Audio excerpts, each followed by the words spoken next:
கதவம் channel நேயர்களுக்கு என்னோட பணிவான வணக்கங்கள். இன்றைய தினம் இந்த காணொளியில் எதை பற்றி பார்க்கலாம் அப்படின்னு சிந்திக்கும் பொழுது மாலைய அமாவாசை வருதுங்க.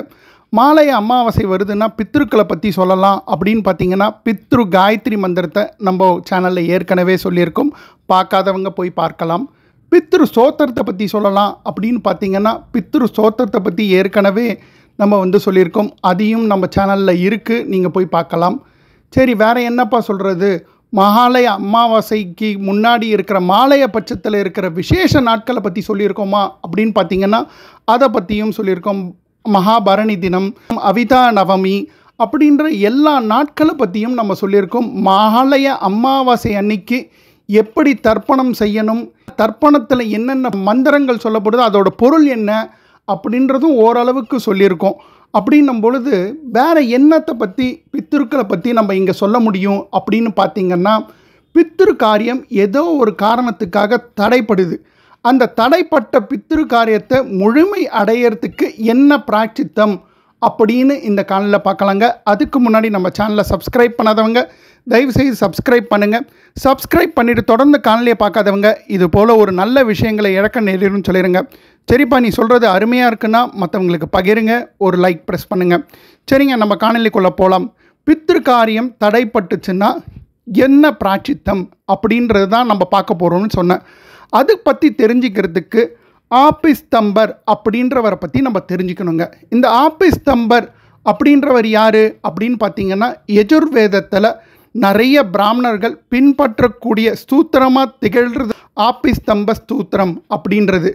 அந்த ஆபிஸ்தம்ப ஸ்தூத்திரத்தை உருவாக்கக்கூடிய ஒரு நபராக இருந்திருக்கார். அப்பேற்பட்ட ரிஷியை பற்றி தெரிஞ்சுக்கிட்டா நம்மளுக்கு பித்ரு காரியம் தடை பெற்றா என்ன பிராயச்சித்தம் அப்படின்றதுக்கு ஒரு பதில் கிடைக்கும்னு நம்மளோட சாஸ்திரம் சொல்லுதுங்க. சரிங்க, அவரை பற்றி நம்ம தெரிஞ்சுக்கலாம். அவரை பற்றி தெரிஞ்சுக்கணும்னு சொன்னோன்னா அவர் வாழ்ந்த காலகட்டத்துக்கு நம்ம போகணும். அவர் வாழ்ந்த காலகட்டத்தில் ஒரு வேத விற்பன்னர் அவர் வீட்டில் ஸ்ராத்தம் பண்ணுறதுக்காக பிராமணருக்காக காத்துட்டுருக்கார். பிராமணர் யாருமே கிடைக்கல. ரொம்ப நேரம் அவர் வாசலில் காத்துட்டுருக்கார். அப்போது ஒரு பிராமணர் வரார். பிராமணரை பார்த்த உடனே ரொம்ப மகிழ்ச்சியில் அவருக்கு ரொம்ப விருந்தோம்பல் பண்ணி அவருக்கு தேவையானதெல்லாம் செஞ்சு அவரை கூட்டிகிட்டு வந்து சாப்பிட்ற இலையில் உட்கார வச்சு அவருக்கு தேவையானதெல்லாம் அவரே பரிமாறி அவரை ரொம்ப விருந்தோம்பலாக கவனிக்கிறார். கொஞ்சம் நேரம் கிடக்குது. இந்த பிராமணர் அவருக்கு உண்ணும் வேண்டும் அப்படின்னு கேட்குறார். இவர் நல்லா சாப்பிட்ற பிராமணர் போல இருக்குது அப்படின்னு கர்த்தாவும் நினைக்கிறார். சரின்னு சொல்லிட்டு இவர் சாப்பிட்டுக்கிட்டே இருக்கார். உண்ணும் வேண்டும்னு கேட்க ஆரம்பிக்கிறார் இந்த பிராமணர். அந்த கர்த்தாவுக்கும் கொஞ்சம் கொஞ்சமாக இந்த மரியாதை குறைஞ்சு கொஞ்சம் அலட்சிய போக்கு வருது. கொஞ்சம் கோவப்பட ஆரம்பிக்கிறார். இருந்தாலும் அதை பற்றிலாம் இந்த பிராமணர் கவலையே படலை. அவருக்கு தேவையான உணவு வேணும்னு கேட்டுக்கிட்டே இருக்கிறார். ஒரு கட்டத்தில் என்ன ஆகுதுன்னு சொன்னால் இருக்கிற எல்லா உணவும் காலியாகிடுது. இந்த வேத விற்பனருக்கு ரொம்ப கோபம் இப்போ திருப்தியா அப்படின்னு கேட்குறார். அவர் மறுபடியும் திருப்தி இல்லைன்னு சொல்கிறார். கோபத்தில் இன்னும் கொஞ்சம் வேணும் அப்படின்னு கேட்ட உடனே இவருக்கு கோபம் ரொம்ப தலைக்கு ஏறுது. தலைக்கு ஏறின உடனே சமையல் பண்ண எல்லா பாத்திரத்தையும் கொண்டு வந்து போட்டுட்டு இந்த பிராமணர் முன்னாடி இதையும் மீறி நீங்கள் திருப்தியை அடைஞ்சிட்டிங்களா அப்படின்னு கேட்குறார். திருப்தி இல்லைன்னு சொன்ன உடனே இந்த வேத விற்பனருக்கு கோபம் வருது. சாஸ்திரம் தெரிஞ்சவர் இல்லை, நிறைய படித்தவர் இல்லை. அதனால் இவர் என்ன பண்ணுறாருன்னு சொன்னோன்னா, ஒரு ஜலத்தை எடுத்து ஆபி மந்திரத்தை சொல்லி அந்த மந்திரத்தை கொண்டு இவர் மேலே சாபம் கொடுக்கறதுக்காக அந்த ஜலத்தை இவர் மேலே எறிகிறார். அந்த ஜலம் என்ன ஆகுதுன்னு சொன்னோன்னா அந்த காற்றிலே ஸ்தம்பிக்குது. இந்த ஸ்தம்பித்த உடனே தான் இந்த வேத விற்பனருக்கு வந்த பிராமணர் சாதாரணமான நபர் அல்ல அப்படின்றது தெரிஞ்சுக்கிறார். தெரிஞ்சின்ற உடனே இவர் அந்த பிராமணரை பார்த்து நீங்கள் யார் அப்படின்னு கேட்குறார்.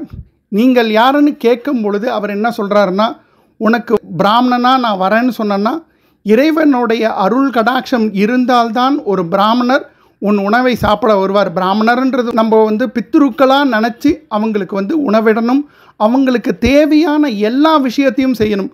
நம்ம இந்த காலகட்டத்திலலாம் பார்த்திங்கன்னா திவசம் செய்யும் பொழுது நம்ம வீட்டில் எப்படி நல்ல பொருட்கள் வாங்குவோமோ அந்த மாதிரியே நல்ல பொருட்களை கொண்டு நம்ம அந்த திவச காரியங்கள் பண்ணணும். ஆனால் பலரும் என்ன பண்ணுறாங்கன்னா, இருக்கிறதுலே மலிவான பொருட்கள் என்னென்ன இருக்கோ அதை கொண்டு நம்ம திவச காரியம் பண்ணுறது சரியில்லை.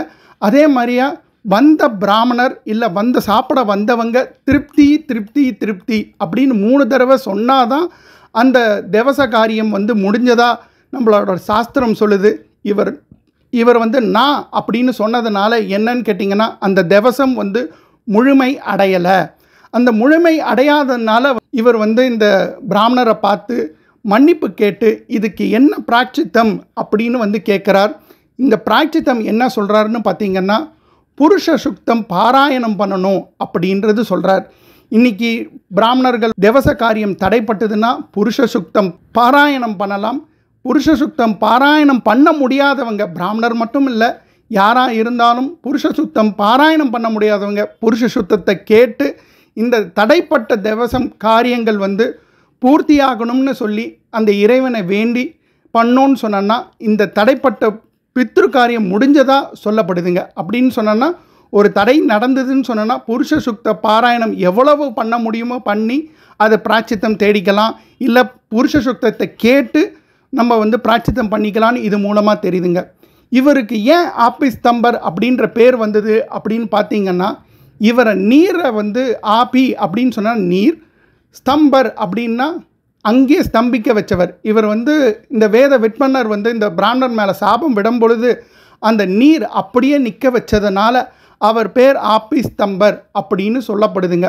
இந்த ஆபிஸ்தம்பரை பிரார்த்தனை பண்ணி பித்ரு காரியங்கள் எதுவுமே தடையில்லாமல் நடக்கணும்னு இந்த மாலைய அமாவாசையில் பிரார்த்தனை பண்ணி எந்த காலகட்டத்தில் வருஷாந்திர திவசம் நம்ம பண்ணுவோம், அதுக்கப்புறம் இறந்த உடனே மாசியங்கள் பண்ணுவோம். இந்த எந்த விஷயமும் தடையில்லாமல் நடக்கணும்னு இந்த ஆபிஸ்தம்பரை பிரார்த்தனை பண்ணுங்க. அது மட்டும் இல்லை, இந்த தடை நடந்ததுன்னா புருஷ சுத்த பாராயணம், அதுக்கப்புறம் புருஷ சுத்தத்தை கேட்கறது பண்ணி புருஷ சுத்தத்தோட மகிமையை இது மூலமாக தெரிவிக்கிறதுனால இறைவனுக்கு என்னுடைய நன்றிகளை செலுத்தி இந்த காலையை முடிக்கிறேங்க. நன்றி, வணக்கம்.